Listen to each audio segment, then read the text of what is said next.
Tu vas les lire à la maison, mais nous lisons quelques passages. Nous lisons la parole du Seigneur. Élisée dit, écoutez la parole de l'Éternel. Ainsi parle l'Éternel. Demain à cette heure, on aura une mesure de farine pour un cycle et 2 mesures d'orge pour un cycle. À la porte de Samarie. Amen. L'officier sur la main duquel s'appuyait, le roi répondit à l'homme de Dieu. Quand l'Éternel ferait des fenêtres au ciel, pareille chose n'arrivera-t-elle pas? Et Élisée dit, tu le verras de tes yeux, mais tu n'en mangeras point. Je vais au verset 9. Puis se dire l'un à l'autre, nous n'agissons pas bien. Cette journée est une journée de bonnes nouvelles. Si nous gardons le silence, et si nous attendons jusqu'à la lumière du matin, le châtiment nous atteindra. Venez maintenant et allons informer la maison du roi. Éternel, c'est ta parole. Nous aimerions que tu puisses la bénir ce matin. Et que cette parole puisse nous bénir. Comme un serment s'attache au cep, amen. Nous venons nous attacher à toi. Que toi seul règne en ce moment. Au nom de notre Seigneur Jésus. Nous avons ainsi prié. Amen. Amen. Nous acclamons très fort pour la gloire de Dieu.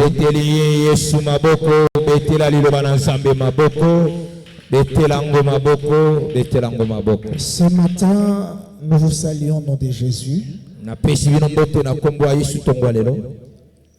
La fois passée, nous avions dit que nous entrerons au mois de novembre consacré au gain des âmes. Amen. Nous avions dit que le mois de novembre sera consacré au gain des âmes. Et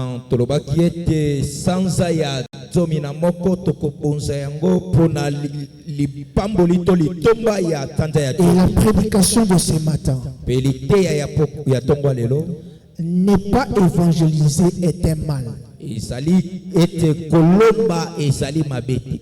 Ne pas évangéliser était mal.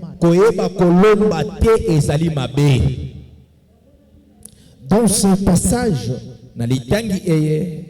il nous est relaté qu'à une certaine période à Samarie, il y avait la famine. Et à l'époque, c'était le prophète Élisée qui était le prophète majeur.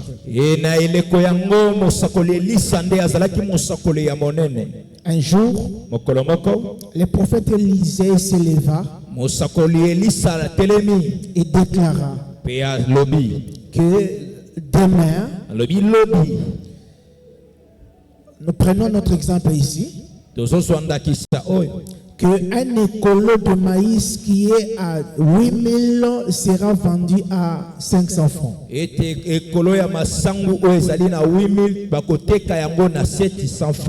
Et un sacombi de sucre qui est à 3000 sera vendu à 100 francs.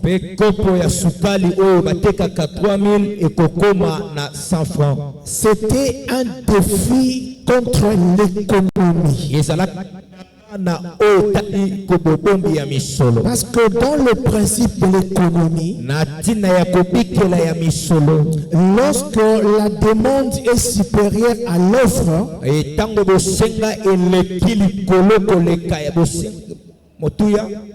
le prix augmente. C'est-à-dire que lorsque Bosenga et Leki et Loko Bazoteka, Talo Mataka.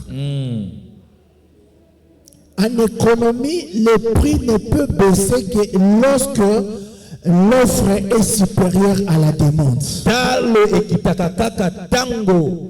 Pour que le prix baisse, il faut respecter le principe de l'économie. On doit donc augmenter la quantité de la production. Mais ici, l'homme de Dieu défie l'économie. Et pour que le prix baisse, ça demande une certaine période. Mais Élisée dit demain. Alors il y avait un officier, un intellectuel. Peut-être il a fait l'économie. Il a dit intellectuellement c'est impossible. Il est allé même jusqu'à dire, même si Dieu ouvrait des fenêtres dans les cieux, pareille chose est pratiquement impossible. Moi aujourd'hui, quand il m'arrive de réfléchir, la question que je me pose, c'est de savoir, faut-il à nous les hommes de Dieu de faire la politique? Est-ce que pour quelque chose change, il faut que nous fassions la politique? Il faut que nous allions dans le gouvernement. Ici, Élisée a changé les choses, mais il n'est pas allé en politique.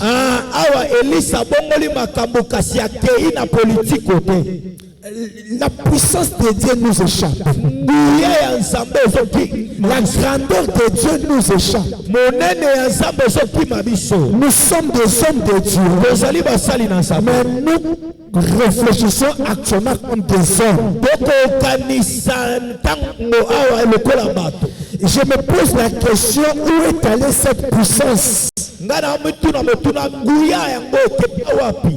à son époque s'est levé et il a dit qu'à partir d'aujourd'hui il n'y aura plus de pluie. Élisée s'est levé, il a dit que demain il se fera ceci. La Bible dit que Dieu est grand mais sa grandeur nous échappe. Les hommes de Dieu, nous ne pouvons plus nous lever pour déclarer des choses qui doivent arriver. Où est passée la puissance de Dieu? Je vois un prophète s'élever et faire sécher la main d'un roi.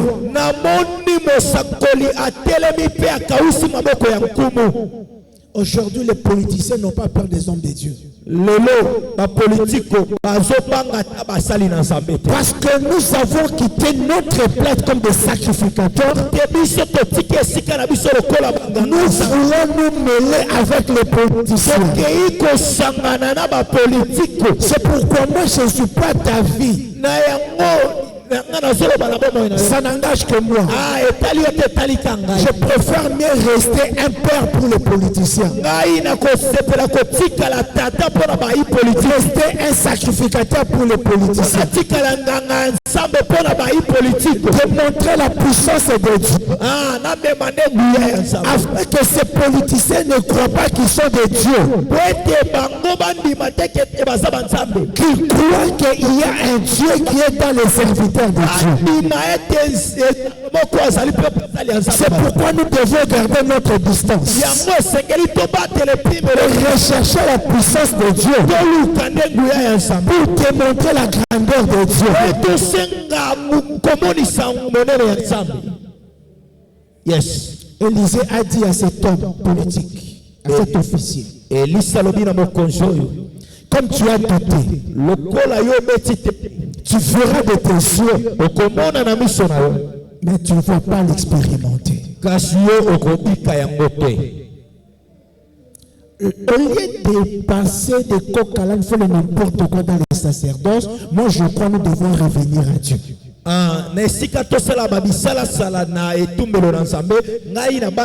Notre poste et notre place sur la montagne, prier l'Éternel. Et dire à ces politiciens ce que Dieu veut.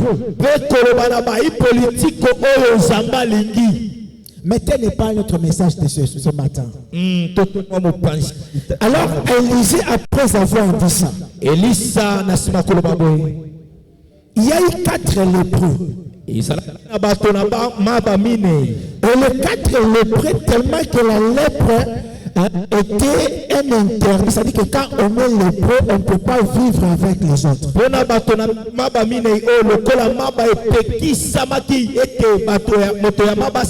Du point de vue médicinal, c'est contagieux. Ou contagieuse la lèpre. Mais à l'époque, du point de vue spirituel, c'était une impureté. Les lépreux ne pouvaient pas vivre en ville. C'est alors qu'ils se sont dit ceci. Si nous restons dans la ville, parce qu'il y a la famine, nous risquons de mourir de faim. Allons vers les Syriens, parce qu'ils ne connaissent pas ce que c'est la lèpre. Mais allons chez eux, parce qu'il y a à manger. Déjà là, il y a 2 sortes de maisons. Il y a la maison où il y a le pain et il y a l'autre maison qui manque de pain. Ils sont allés chez les Syriens dans la maison du pain. Arrivé là-bas, Dieu a opéré un miracle. Les Syriens se sont enfuis à cause des bruits qu'ils avaient entendus. Et ils ont laissé tous ceux qui possédaient en richesse comme à manger, même à se vêtir. Lorsque les 4 lépreux sont entrés dans la ville, là où ils croyaient qu'ils devaient mourir, c'est là où ils ont reçu la vie. Là où ils pensaient que c'était la mort, c'est là où Dieu les a visités. J'aimerais annoncer à quelqu'un, là où tes pensées sont à leur limite, c'est là où Dieu te montre sa gloire. Là où tu penses que la mort va t'atteindre, c'est le moment où Dieu choisit pour te donner la vie.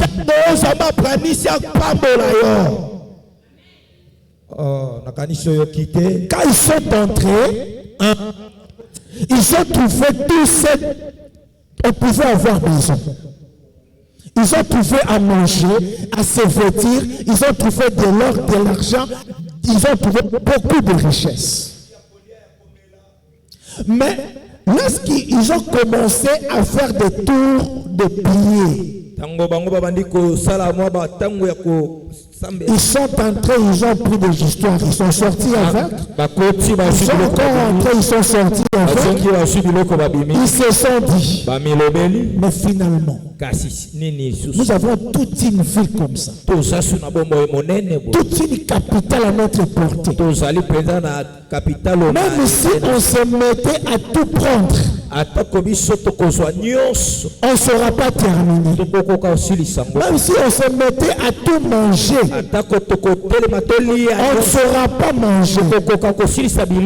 C'est alors qu'ils ont pensé à leur vie qui était à la fin. Ils se sont dit, ça c'est une bonne nouvelle. On ne peut pas la garder pour nous. Nous devons aller penser aussi aux autres. C'est une journée de bonnes nouvelles.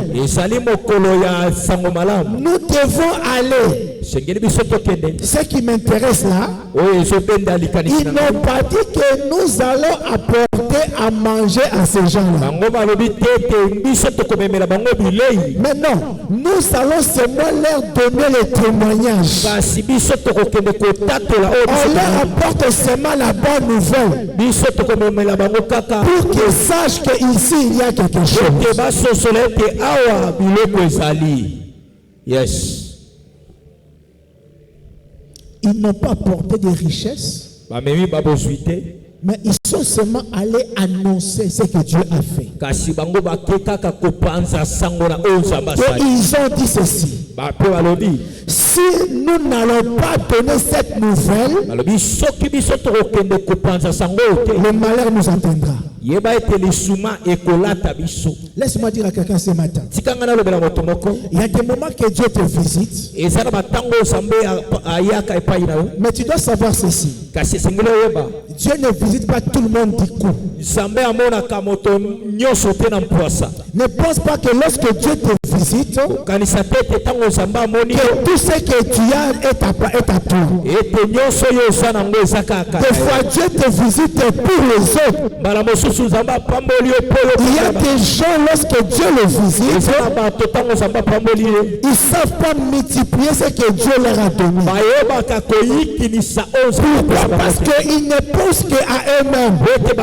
Ils ne pensent qu'à leur vie. Ils ne pensent pas à ceux qui sont dans le malheur. Ils ne pensent pas à ceux qui sont dans le besoin. Laisse-moi dire à quelqu'un ce matin, si Dieu te visite et que tu ne penses qu'à toi-même, tu vas chasser cette bénédiction. C'est ce que Mardoché a dit à Esther. Mardoché a dit à Esther, il est vrai que tu es devenue reine. Tu vis dans un standing normal, mais tes frères sont dans la souffrance. Ne sais-tu pas que peut-être Dieu t'a élevé pour penser aux autres? Il y a des gens que Dieu a visités, mais qui sont dans la disette parce qu'ils n'ont pas pensé aux autres. Des fois, je suis contre la servitude.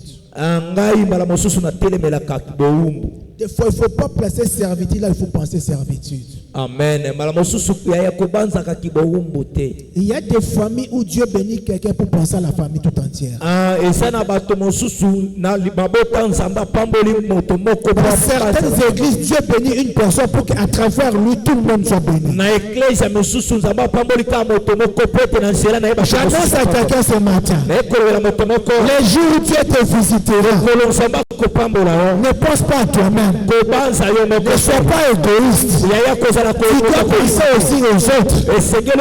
Pour qu'au travers de toi qui soient aussi visités. Pour sauver l'humanité, Dieu n'avait pas besoin d'aider Jésus. Il n'avait besoin que d'un seul Jésus. Peut-être tu es le Joseph de ta famille. Tu es le Moïse de ta société. Tu es l'Esther de ton église. Lorsque Dieu te visite, tu dois penser à ton église, à ceux qui sont allés en Europe. Vous devez penser à votre église. C'est là où Dieu vous a divisé. C'est là où Dieu vous a ramassé. Vous mangez, vous buvez. Et vous avez oublié d'où vous venez. Les lépreux ont dit ceci. Aujourd'hui, ce jour est un jour de bonne nouvelle. Oh, lorsqu'il parle de jour de bonne nouvelle, je te ramène directement dans 2 Corinthiens chapitre 6 verset 2. Le jour dont il est question, c'est le jour jour du salut. Et le jour du salut, c'est le temps de grâce. C'est le temps où Jésus est venu visiter la nation. C'est le temps où Jésus est venu visiter le monde. Il a apporté un jour. Il a proclamé un jour. C'est ce que nous appelons le jour du salut. Le jour du salut est le jour de la bonne nouvelle. Dieu a quitté le ciel. Il s'est fait homme. Il est mort sur la croix pour nous sauver.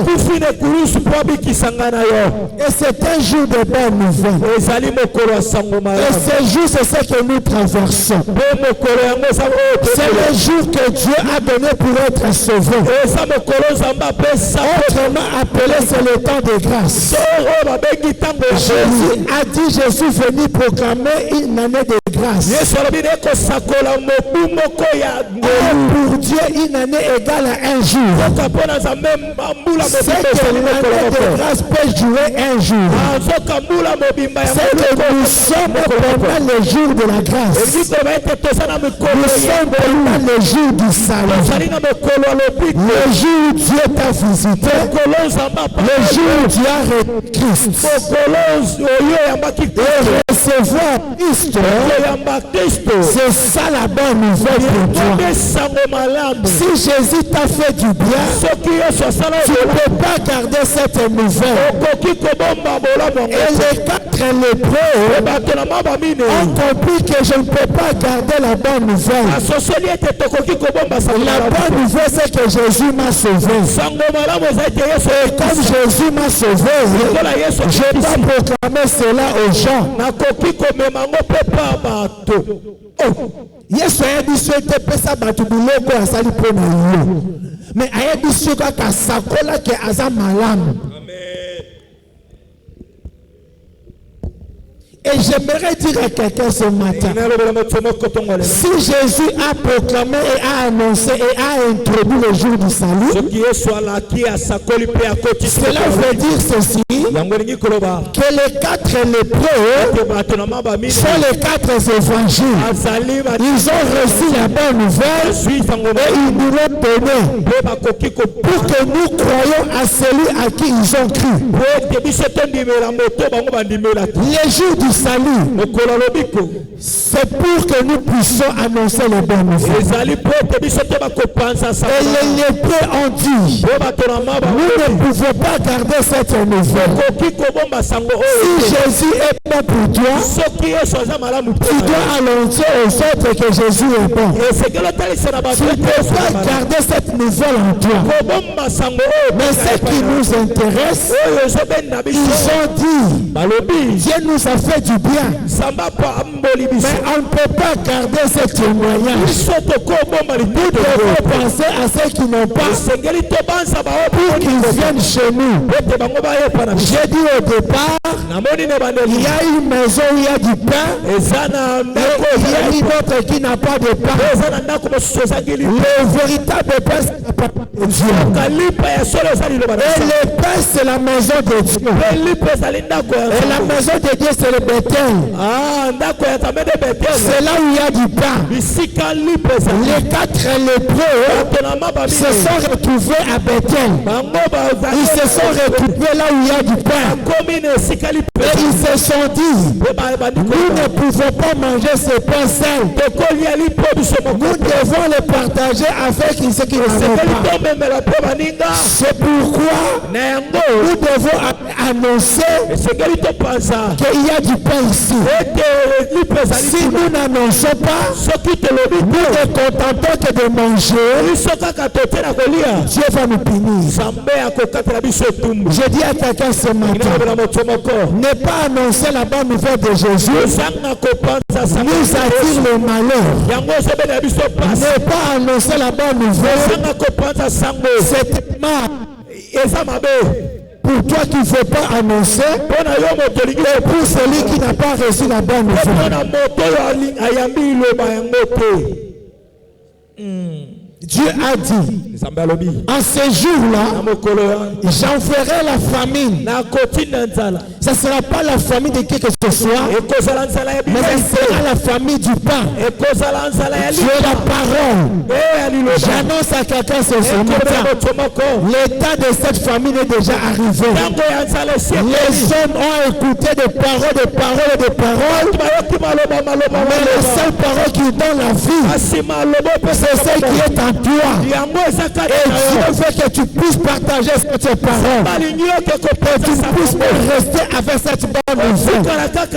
Si Jésus est bon pour moi, si Jésus m'a fait du bien, Jésus a besoin que je parle aux autres. Il est celui qui fait du bien, il est celui qui guérit, il est celui qui délivre, il est celui qui sauve. Mais lorsque je ne le fais pas, je commets un péché. Est-ce qu'amen ça? Merci. Lorsque nous n'annonçons pas la bonne nouvelle, moi je crois, la bonne nouvelle doit être annoncée que par celui qui croit que c'est une bonne nouvelle pour lui. Je te montre dans la Bible. La femme samaritaine, lorsqu'elle a rencontré Christ, elle ne l'a pas gardé pour elle-même. Elle est allée annoncer que j'ai rencontré le Messie, j'ai rencontré le prophète.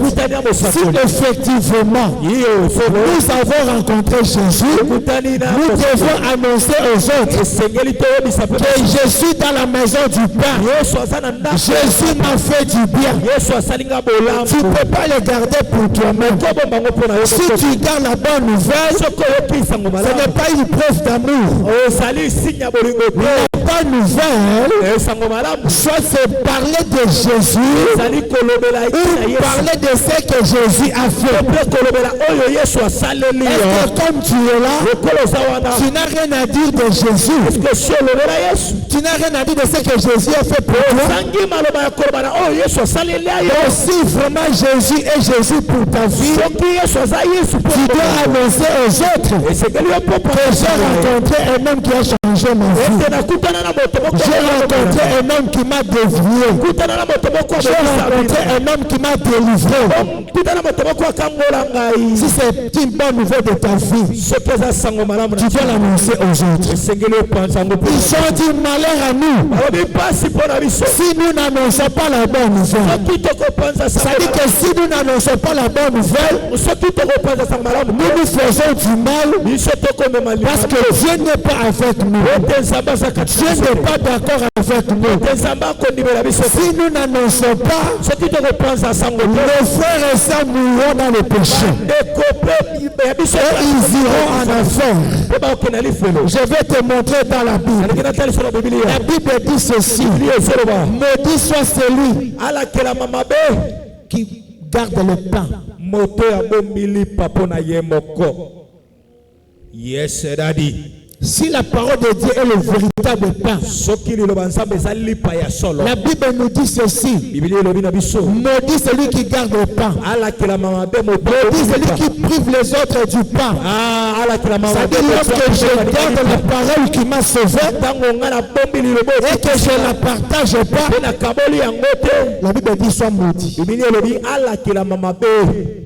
Yes. C'est que nous devons évangéliser. Nous devons annoncer la bonne nouvelle. Nous devons annoncer aux autres que Jésus est le seul sauveur. Vous pensez quoi? Lorsque la Bible dit crois au Seigneur Jésus, tu seras sauvé toi et ta famille.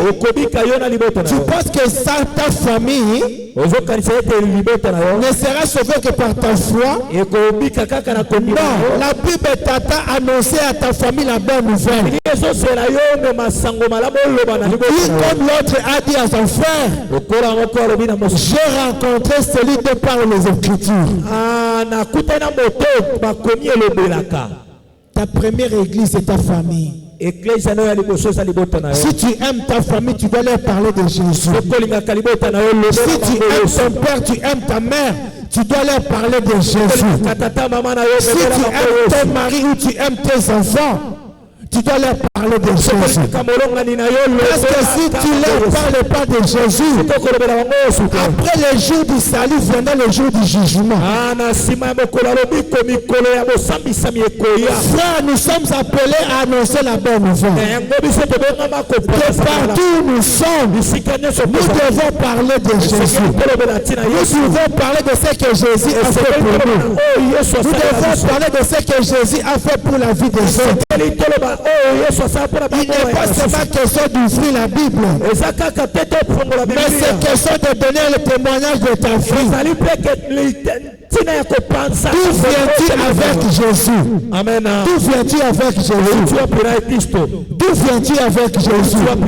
Qu'est-ce que Jésus a fait pour toi? Je dis à quelqu'un, tout le monde ne se répand pas parce que tu as ouvert la Bible.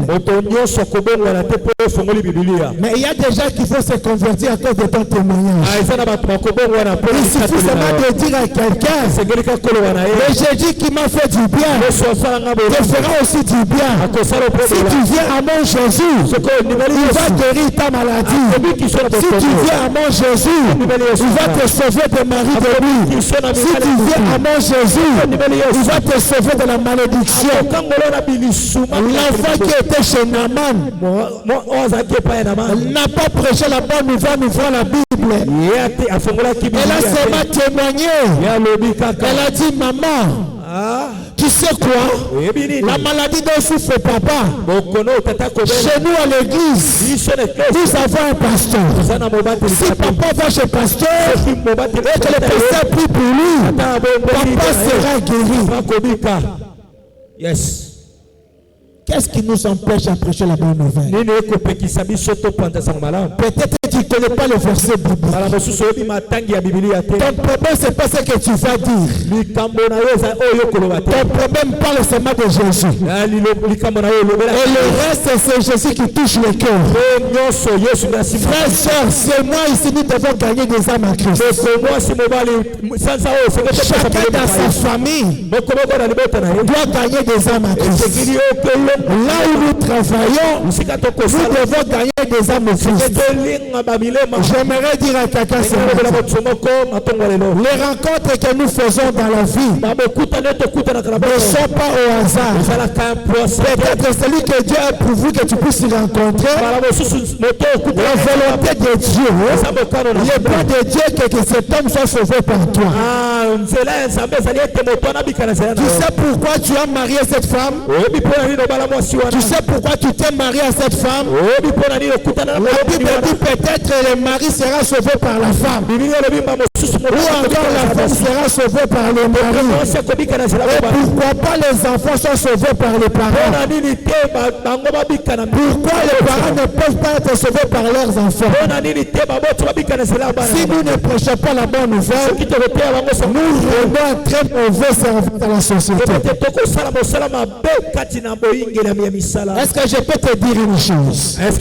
Si tu vas à l'université, on va te former ou te déformer. Si tu vas dans la rue peut te déformer. L'homme peut te donner des conseils. Amen. Tu peux aller dans des centres de formation pour te former. Mais la seule personne qui transforme, c'est Jésus. Nous devons amener des gens à Jésus pour être transformés. Les universités n'ont pas transformé la société. Les écoles n'ont pas transformé la société. C'est Jésus, lui, qui transforme la société. J'annonce à quelqu'un ce matin. temps. Jésus est la seule machine. Lorsqu'un païen entre pécheur, il sort saint. Jésus est la seule industrie. Et la seule usine. Où lorsqu'un chèque entre, il sort enfant de Dieu. Jésus est la seule usine. Si une prostituée entre, il sort enfant de Dieu. Et notre travail à nous, c'est d'apporter tous ces gens dans cette usine pour qu'ils soient transformés. Amen. Yes. Ne pas annoncer la bonne nouvelle est un mal. Pourquoi? Parce que la Bible dit, maudit soit celui qui épargne l'épée du carnage.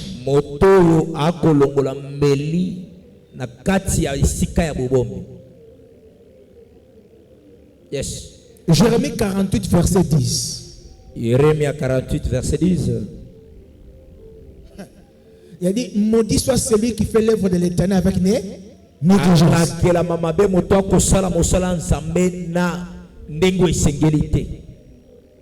Et elle ajoute, maudit soit celui qui épargne du carnage son épée. Cela veut dire quoi? L'épée est destinée à tuer,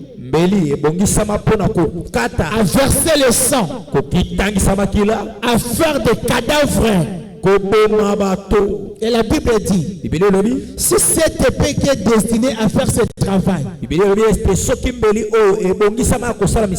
tu ne fais pas, tu retires ton épée, tu mets dans le fourreau, sois maudit. Or la véritable épée c'est la parole du Seigneur. La véritable épée c'est la parole de Dieu. Et cette parole doit être annoncée. Si tu n'annonces pas cette parole, tu la gardes pour toi-même, elle va te blesser.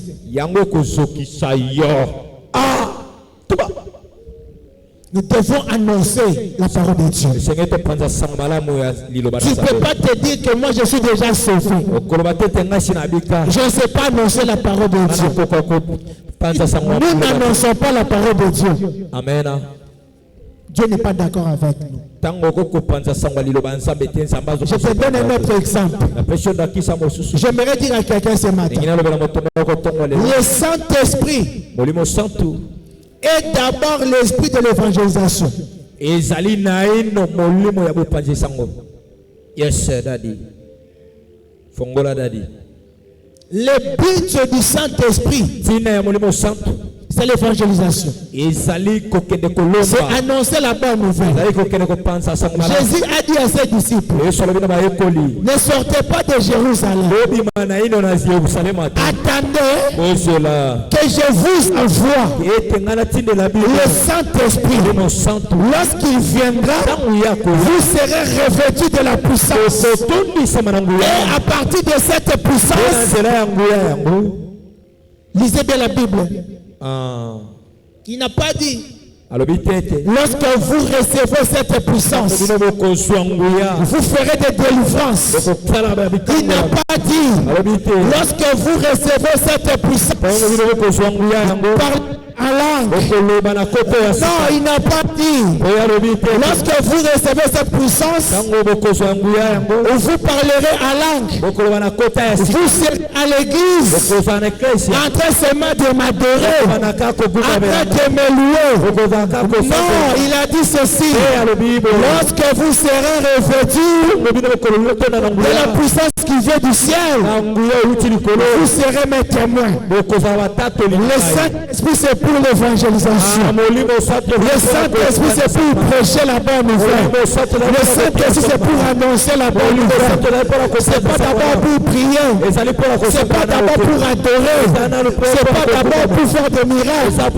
Mais c'est d'abord pour aller annoncer. Et lorsque vous recevez cette puissance, vous serez mes témoins à Jérusalem, dans la Judée, à Samarie, dans les confins de la terre. J'aimerais que tu dises avec moi, le Saint-Esprit, c'est l'esprit de l'évangélisation. Le Saint-Esprit, c'est l'esprit de l'évangélisation. Oh, yes. Mais les apôtres n'ont pas compris. Lorsque le Saint-Esprit est descendu au jour de la Pentecôte, ils ont été revêtus de la puissance. Comme un signe, c'était de parler à langue. Comme un signe extérieur, c'était des langues de feu sur leur tête. Ils ont commencé à prophétiser. Ils ont commencé à adorer. Ils ont commencé à louer Dieu. Ils se sont dit, à partir d'aujourd'hui, comme nous avons reçu le Saint-Esprit, on va rester au temple. C'est pourquoi la Bible dit, tous les jours ils étaient au temple. Tous les jours pour écouter la parole. Tous les jours pour adorer. Tous les jours pour faire la fraction de pain. Tous les jours pour la communion. Yes. D'abord pour basa makamba osala. Yes. Pendant qu'ils étaient dans la chambre haute, il y avait la famille de pain quelque part. Le monde entier avait besoin de la parole qui cachait dans leur temple. Dieu les a observés. Et ils n'ont pas compris. Le premier jour que Pierre est sorti, après avoir reçu le Saint-Esprit, lisez bien la Bible. Après avoir reçu le Saint-Esprit, pour prouver que c'est l'esprit de l'évangélisation, va lire la Bible. Il n'y avait aucun miracle qui s'était produit. Il n'y avait pas de guérison. Mais la première chose qu'a fait le Saint-Esprit hors du temple, c'était 3000 âmes gagnées. Yes. Dans le premier jour que Pierre a compris qu'il faut annoncer, la première chose qui s'est passée, c'était 3000 âmes gagnées. Cher homme de Dieu, le Saint-Esprit n'est pas là pour la démonstration. Le Saint-Esprit n'est pas là pour des guérisons. Le Saint-Esprit n'est pas là pour la prophétie. Mais le Saint-Esprit est d'abord là pour l'évangélisation. Le Saint-Esprit est d'abord là pour gagner les âmes. Le Saint-Esprit est là pour annoncer la bonne nouvelle. Parce que l'état de grâce prendra fin. Parce que la mort s'y prendra des gens. Le Saint-Esprit est là pour annoncer que les gens soient sauvés. Le deuxième signe, lorsque Pierre est sorti, il a prêché pour prouver que c'est l'esprit de l'évangélisation. 3000 hommes ont été gagnés à Christ. Ils sont encore rentrés dans le temple. Ils n'ont pas compris, ils ont commencé à adorer. Et Dieu dit non. Ceux qui n'ont pas bateau, yes. bateau sous bakufa nzala. Amen. Bateau bazana passe. Baobikate. Amen. Yango omoni nzambe a changé mon thème à pharisien. Yes. A changé mon thème à juif. Yes. A changé mon thème à romain. A dit tout est là bateau. Amen. Bo persécuter là bateau. Yes. Bo tout est là bo beta ba fimbo. Amen. Bo fiako ba fimbo. Et la Bible dit, lorsque la persécution a commencé, c'est alors qu'ils ont compris qu'il faut annoncer la bonne nouvelle. Partout où ils passaient, ils ont commencé à annoncer la bonne nouvelle. C'est comme ça la bonne nouvelle est arrivée en Afrique. C'est comme ça la bonne nouvelle est arrivée en Amérique. C'est comme ça la bonne nouvelle est arrivée en Océanie. Et la bonne nouvelle est arrivée partout. Parce que la persécution, ils sont allés annoncer la bonne nouvelle. Et la question que je me pose, pourquoi la persécution est venue? Parce qu'ils n'ont pas annoncé la bonne nouvelle. Yes. Dieu peut être d'accord avec nous dans tous les points. Mais si nous n'évangélisons pas, Dieu n'est pas d'accord avec nous. Parce qu'il attend de nous que les gens soient sauvés. Il attend de nous que ta mère soit sauvée. Il attend de toi que ton copain soit sauvé. Il attend de toi que tes enfants soient sauvés. Et comment est-ce qu'ils doivent être sauvés? Parce qu'il doit croire à la parole de Dieu. Et où est la parole de Dieu?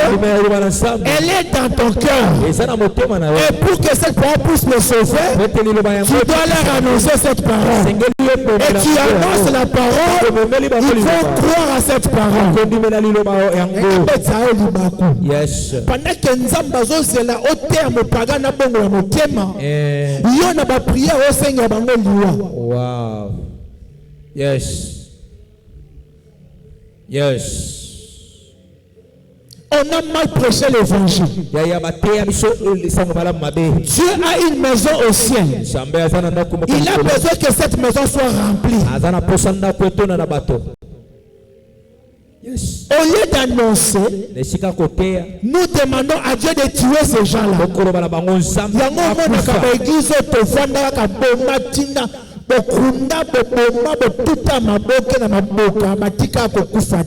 Car Dieu n'aime pas la mort d'un pécheur.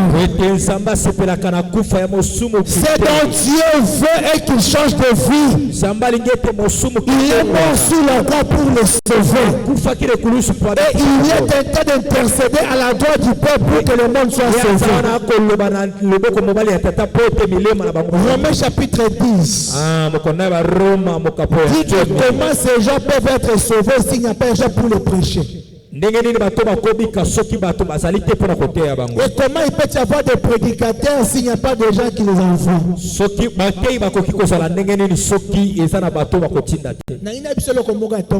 Yes. Hein? Amen.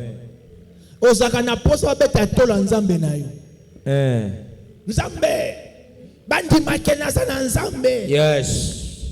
Peu importe le degré de la prière, les gens ne seront pas sauvés. Les gens ne sont sauvés que par la parole de Dieu. Si tu veux que ta tonne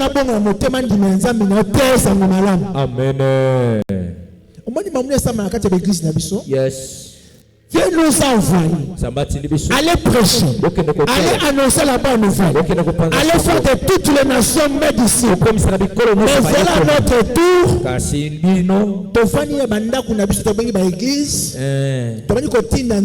Yes. Itema bapadu babongo ya mitema nzambe balesben babongo ya mitema nzambe bapete babongo ya mitema nzambe bashek babongo ya mitema nzambe pepe avandi azoloba na yo babongo ya mitema kende koteya bango ngai. Yes. Lobelanga bango ke nga naza moto nabikisaka bango. Yes. Biso na ba église to comme Nzambe mwana etinda pendant que Nzambe mokonzi etinda biso. Dieu nous a dit allez prêcher, allez faire de toutes les choses des disciples. Au lieu d'aller nous réfugier dans des prières, Seigneur, toi va maintenant toucher le cœur de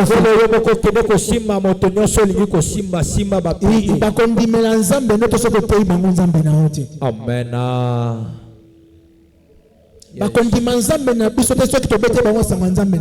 Amen. Dans l'évangile, il y a la puissance de Dieu. Je vais dire pour jeter. Notre devoir, c'est d'annoncer. Le reste, c'est Dieu lui-même. Je dis à quelqu'un ce matin, j'ai connu un homme qui s'est converti au Seigneur par une seule phrase. Un frère, il y avait un papa qui ne priait pas, mais dont la famille priait. Un jour, il est revenu du travail. Il a trouvé, bon, je peux aller les chercher à l'église par la voiture pour les ramener à la maison. Comme j'ai assez de temps, le papa arrive. Il n'entre pas dans l'église. Il reste dans sa jeep dehors. Et comme les gens sortaient de l'église, les gens connaissaient que c'était le mari de tel et papa de tel. Ils ont accompagné la famille. Ah, bonjour papa, bonjour papa, bonjour, bonjour, bonjour. Un frère dit au papa, papa, est-ce que tu sais que Jésus t'aime?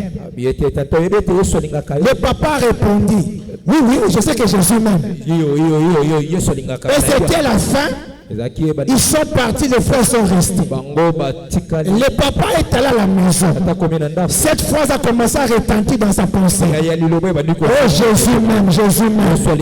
C'est à cause de cette simple phrase que ce papa s'est converti. Notre devoir c'est d'annoncer la bonne nouvelle. Notre devoir c'est d'annoncer.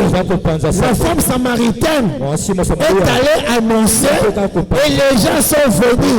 Et lorsqu'ils sont venus, ils m'ont dit, c'est pas seulement à cause de ce que tu nous as raconté, mais nous-mêmes nous sommes venus savoir compris que c'est nous le Messie. Yes. Qui que nous sommes, quoi que nous fassions, l'annonce de la bonne nouvelle, c'est pour nous tous. Nous ne devons pas cacher ce Jésus-ci. On ne peut pas cacher ce que Jésus a fait de ta vie. Tu n'as pas seulement besoin d'ouvrir la Bible. Tu peux seulement annoncer à quelqu'un que Jésus l'aime. Tu peux seulement annoncer à quelqu'un que Jésus est le seul sauveur. Reste, tu vas se prier. Que Dieu touche son cœur. Je termine par dire à ceci. Annonçons la bonne nouvelle. Ne nous contentons pas seulement à prier, à briser les autres, à briser, mais invitons les gens à Christ. Parlons-leur de Jésus. Si ton Jésus est bon, tu dois l'annoncer aux autres. Si ton Jésus fait des grandes choses dans ta vie, tu dois l'annoncer aux autres. Pour que les autres aussi viennent à Jésus. Si on ne le fait pas, c'est un mal. Nous causons du tort à la société et Dieu n'est pas d'accord avec nous. Je termine par ce témoignage.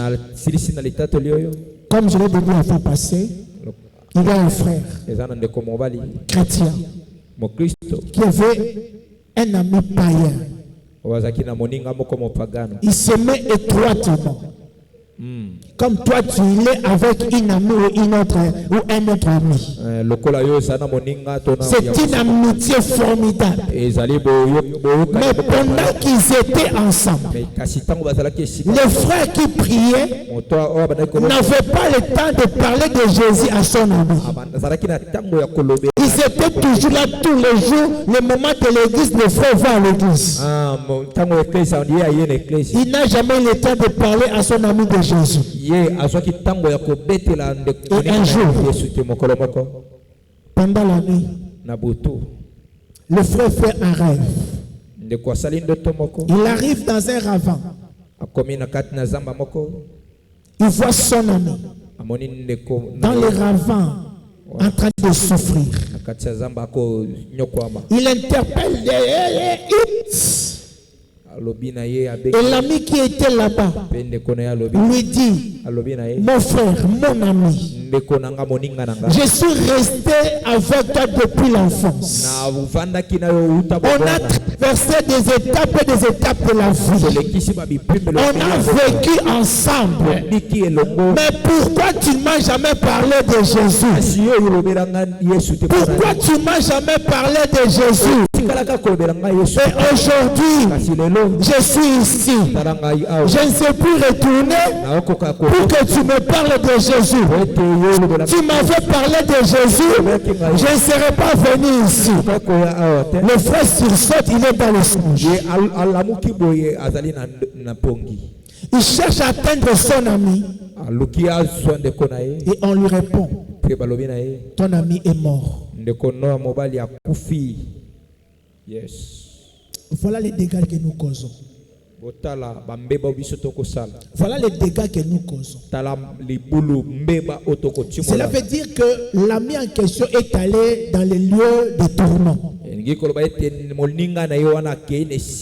Laisse-moi dire à quelqu'un, si effectivement tu aimes ton père et que tu ne veux pas qu'il ait un enfer, parle de Jésus. Si effectivement tu aimes ta maman pour qu'elle n'aille pas en enfer, parle-lui de Jésus. Si tu aimes ton copain, parle-lui de Jésus. Si tu aimes tes enfants, parle-leur de Jésus. Si tu aimes ton ami, parle-lui de Jésus pour l'éviter d'être en enfer. Si l'enlèvement ne viendra pas pour l'instant, mais la mort peut venir à tout moment. Que Dieu bénisse sa parole. On se met debout pour prier. On se met